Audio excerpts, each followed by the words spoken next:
Look, packed my bags, going on a guilt trip or something. I just wanted to say, what do you guys think about Delphi being connected with Evansdale?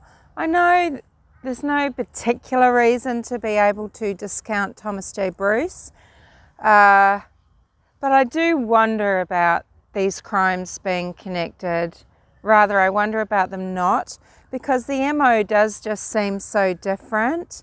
Because the Evansdale young girls, their Lyric, Elizabeth, their bikes were found abandoned by the waterway, by a lake, I think, and there wasn't signs that anything violent happened right there. It's as if they were just taken off the face of the planet, so probably just into a vehicle. And that lake was thoroughly searched by dive teams, etc. So, you know, the girls aren't known to be in there.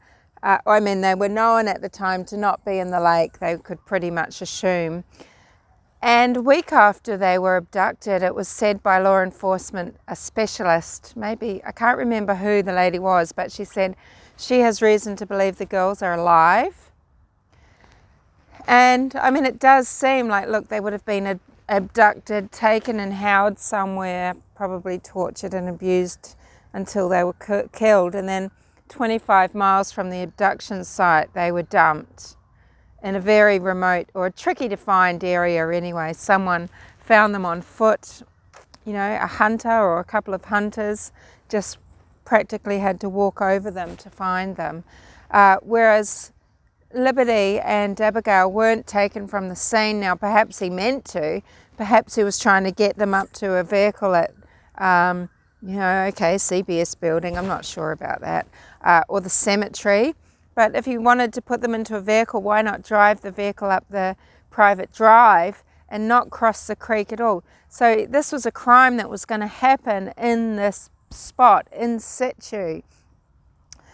You know, not taking these girls away to hold them somewhere, you know, because no, it's not true that these poor girls were taken away and then dumped back there later. They were there the whole time, okay? You know, I don't believe that the drone missed anything as such, or the drone would have seen them if they were there, because, you know, the girls were cold. This was freezing weather. I've felt dead bodies. They can go cold very quickly.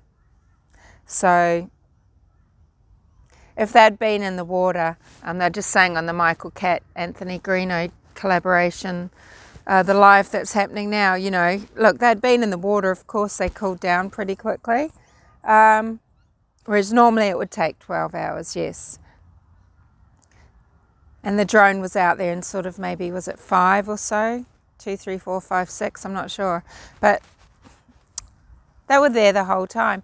And in Evansdale, they weren't. They were taken away and then they were dumped elsewhere, miles and miles away. So I know the reverse date, you know, the palindromic date and everything, it's interesting. Coincidences happen. I know we're supposed to say there's no coincidence in true crime, but coincidences happen with dates and times and things all the time, you know. It's only so many hours in the day. Oh, look. Is that a runaway dog? No, that might be her dog. Anyway, I just wanted to say that I just find the MO quite interestingly different. And so it does make me question, yeah, if these crimes are connected. Anywho, see you later.